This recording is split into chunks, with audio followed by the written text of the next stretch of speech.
43% area Pakistan का चला जाएगा, बिल्कुल बलूचिस्तान के जाने से साथ साथ।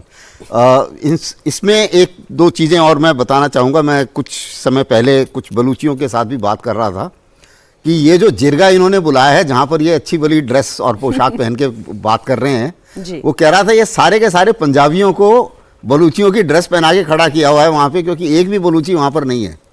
और सारे के सारे बलूची जो हैं वो रिजेंटमेंट में हैं, वो इनकलाब चाहते हैं। आप ये कह रहे हैं कि इतना बड़ा उन्होंने पूरा मजमा भी लगा लिया और एक बलूची वहां पर नहीं। हाँ, वो उसमें बलूची नहीं। अगर आप क्राउड में देखेंगे, क्राउड में किसी ने टर्बन नहीं पहन रखी हो। हाँ, जो ये 3 टर्बन पहन के बैठे हैं। तो ये जो है वो सारे के सारे जो हैं पंजाबी उन्होंने इकट्ठे करे हुए हैं। ये पूरी दुनिया को दिखाने के लिए है कि हम जिरगा करा रहे हैं। जिरगा होता है कि बड़े बड़े लोगों की, जो बुजुर्ग लोग हैं उनकी एक तरीके से पंचायत बैठाने की वाली बात होती है, सलाह मशवरा करने के लिए। ये जिरगा का मकसद होता है। तो वो अपनी तरफ से ये जिरगा क्या एक ड्रामा पेश कर रहे हैं पूरे वर्ल्ड के सामने।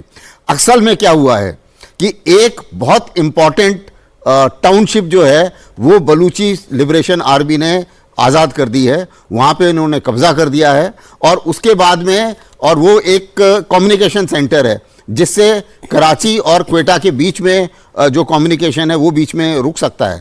तो वो ये एक बहुत बड़ी हार है। और वहाँ पे अभी उन्होंने अपना पुलिस स्टेशन वगैरह भी ले लिए हैं और झंडा फहरा रहे हैं। तो इन सब चीज़ों को ध्यान में रखते हुए अब इन लोगों को चिंता ये हो रही है कि आज एक टाउन गया है, कल को दूसरा जाएगा, और ऐसे ऐसे धीरे धीरे बलूचिस्तान एक हाथ से निकल जाएगा।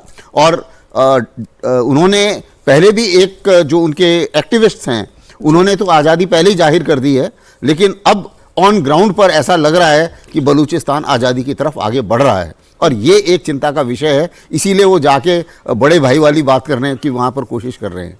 तो ऐसा नहीं है, जब ये बिल्कुल आपने सही कहा, 4 हिस्सों में डिवाइड होगा और वो अभी रुक नहीं सकता है।